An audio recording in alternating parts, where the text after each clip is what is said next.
Pertama-tama menyiapkan alat dan bahan dan melakukan tindakan aseptik dan antiseptik. Ambil Malam juga dok. sebelumnya bisa disebutkan untuk nama dan tanggal lahirnya. Nama saya Novita Oktara. Tanggal lahir saya 6 Oktober 2005.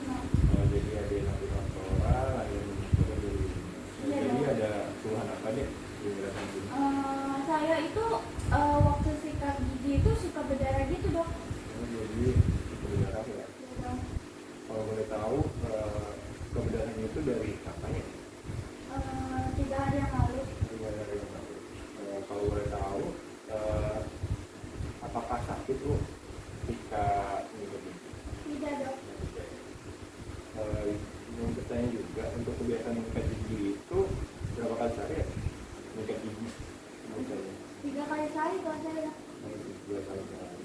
Selanjutnya apakah ibu memiliki kebiasaan buruk seperti minum sehari atau yang lainnya? Iya dok. Saya punya kebiasaan itu. Oh, sering gigi jari ya? Iya dok. Sebelumnya bapak pernah ke dokter gigi deh? Udah lama sih dok. Udah lama ya? Kalau boleh tahu berapa tahun yang lalu atau berapa bulan yang lalu? Lupa saya dok. Lupa ya. Untuk tindakannya yang dilakukan? Main cabut gigi dok. Selanjutnya apakah ada riwayat penyakit lain seperti darah tinggi, penyakit jiwa apa yang lainnya?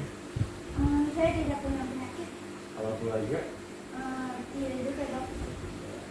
Selanjutnya apakah ada punya riwayat alergi Tidak dok. seperti makan makanan atau obat-obatan nggak ada ya? Nggak ada dok. Kalau obat yang sekarang dipakai nggak ada ya? Nggak ada dok. Oke. Berikutnya kita akan melakukan pemeriksaan. Sekarang kita akan melakukan pemeriksaan tanda vital pada pasien. Pertama kita akan memeriksa suhunya terlebih dahulu. Suhu sendiri kita bisa periksa di bagian mulut pasien maupun di aksila dan di bagian rektum. Tapi di sini saya memiliki termogan untuk mengecek pasien. Kita periksa terlebih dahulu. Di sini didapatkan untuk suhu pasien itu 36,3 derajat Celcius, di mana untuk hasilnya itu normal. Selanjutnya kita akan memeriksa denyut nadi pada pasien. Kita gunakan jari telunjuk dan jari tengah di arteri radialis selama 1 menit menggunakan stopwatch.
Didapatkan untuk denyut nadi pasien itu 90 kali dalam 1 menit. Selanjutnya kita akan mengecek pernapasan dari pasien dengan melihat pergerakan pernapasan dari pasien. Kita gunakan juga stopwatch selama 1 menit. Relax aja deh, nanti dihitung pernapasan. Biasa biasa. Ya.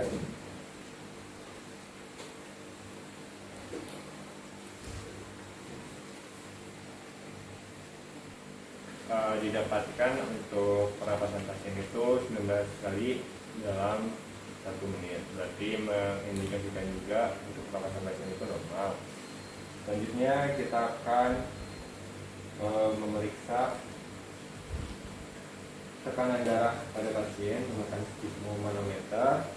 Coba dek di gunung dengan baju. Untuk mansetnya sendiri kita letakkan di lengan atas pasien.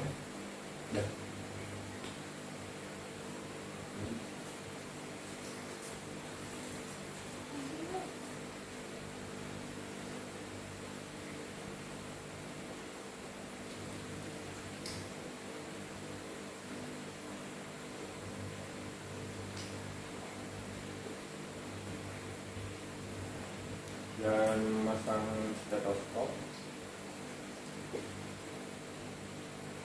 Untuk pertama kita cari dulu untuk arteri radialisnya, arteri brachialisnya.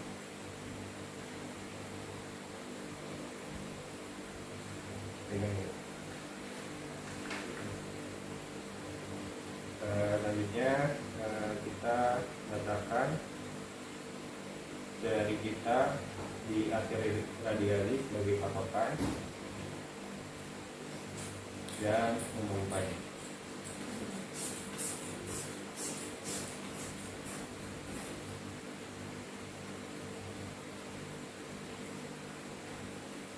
Dan turunkan secara perlahan.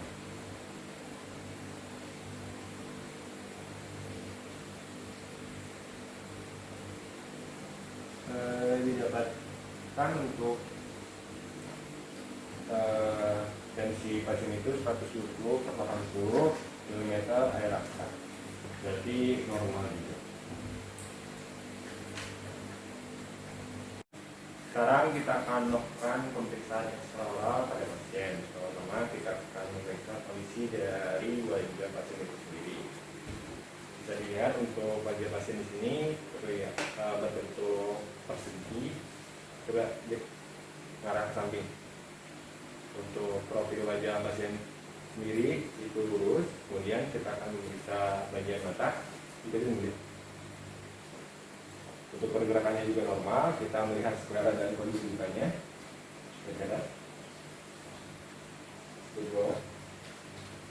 Untuk selera dan konjungtivanya juga normal.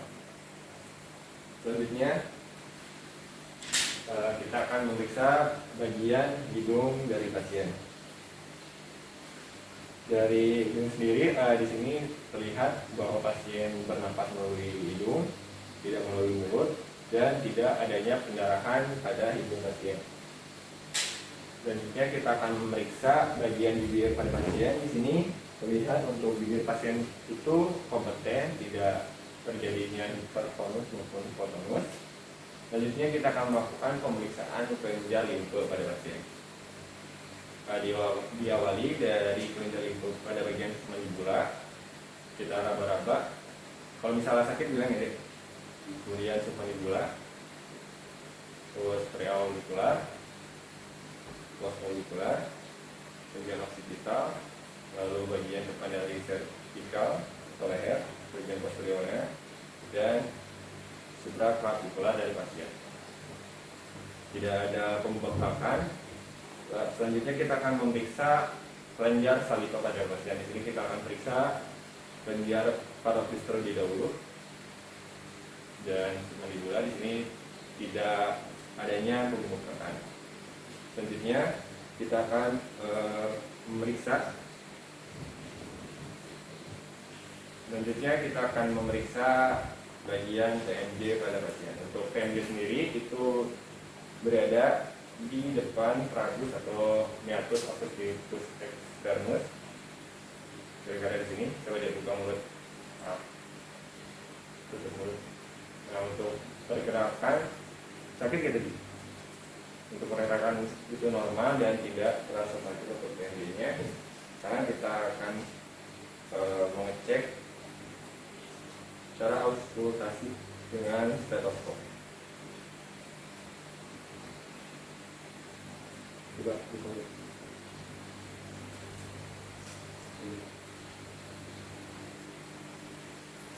Di sini juga tidak terdengar suara clicking maupun krepitasi pada TMJ pasien. Selanjutnya kita akan memeriksa otot-otot pengunyahan pada pasien. Diawali otot masseter terlebih dahulu. Buka mulut. Tutup mulut. Sakit nggak? Hah?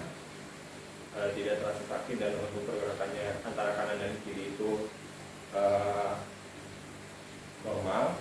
Lalu kita akan memeriksa otot pada bagian temporal, yang bagian depan terlebih dahulu atau bagian anterior. Buka mulut, tutup mulut. Sakit gak? Sakit bilang ya. Untuk pergerakannya juga normal antara dari kanan dan kiri. Kemudian bagian tengah buka, tutup, dan bagian belakang atau posterior buka, tutup. Di sini juga untuk otot-otot punggung pasien masih normal. Lalu kita akan melihat ada atau tidaknya lesi dari kepala dan leher pasien. Di sini terlihat bahwa tidak adanya lesi pada bagian leher dan kepala pasien. Dan kita terakhir akan memeriksa kelenjar tiroid dari pasien dengan bantuan tangan. Coba deh, mulai lihat. Sini juga terlihat normal untuk kelenjar tiroid pada pasien, tidak adanya massa ketika pasien menenggak. Sekarang kita akan melakukan pemeriksaan intraoral pada pasien. Pertama-tama kita akan memeriksa mukosa bagian labial pada pasien dengan cara palpasi.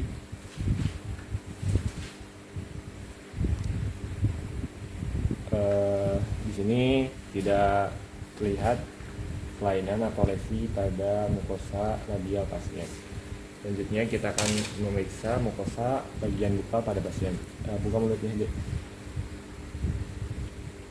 Di sini terlihat gambaran garis berwarna putih menonjol yang diduga akibat cheek biting pada pipi bagian kanan atau mukosa bagian kanan.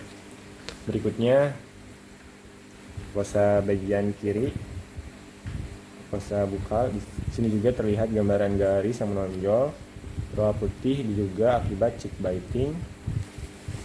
Berikutnya kita akan memeriksa bagian palatum, duru maupun molek pada pasien. Buka mulut, Dek.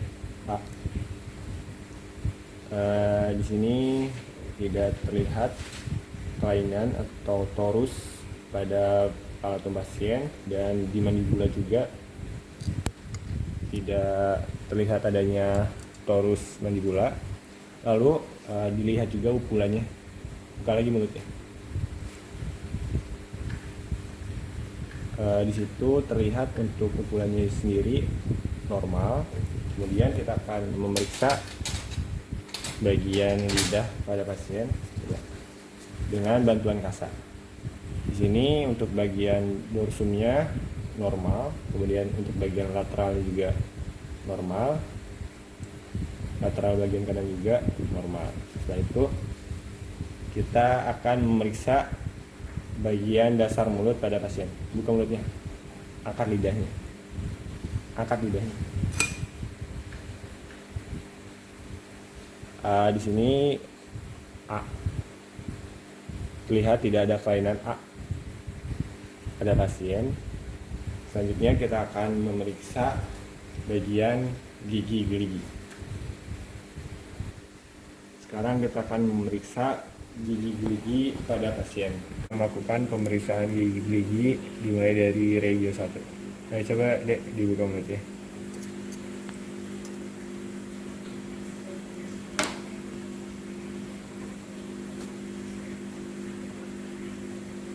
Coba aja.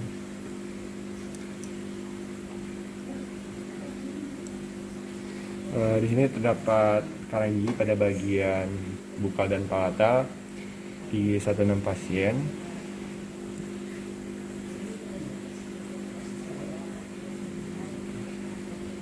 Berikutnya untuk coba berikutnya untuk gigi 13, 12 dan 11 pasien tidak ada kelainan. Coba buka lagi. Begitupun dengan gigi 21, 22 dan 23 tidak ada kelainan.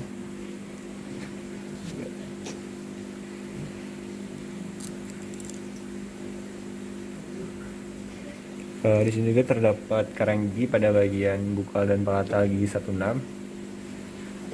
Dilanjutkan ke regio 3.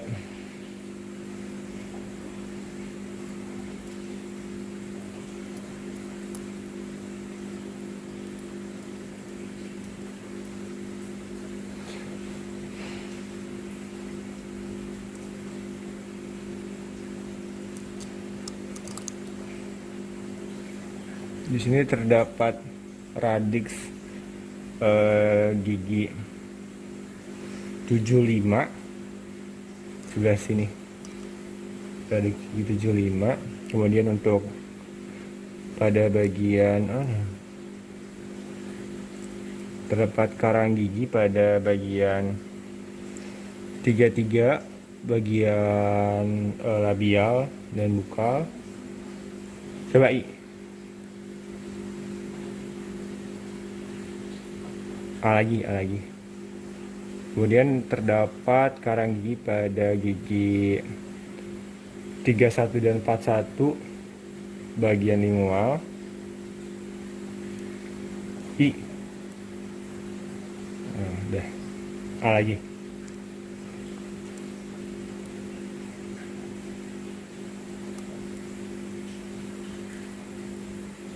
Di sini terdapat karang gigi juga pada bagian lingual gigi 44 dan 47 pasien.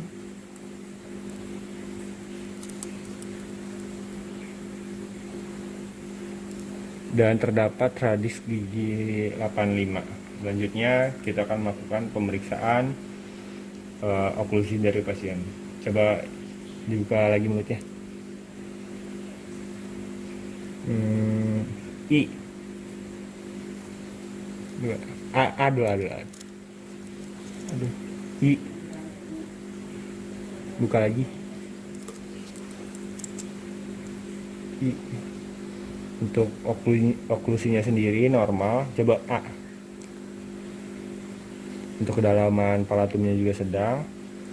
Lalu di sini I. Terdapat diastem pada gigi depan rahang atas pasien dan tidak terdapat kelainan pada giginya atau gigi yang anomali.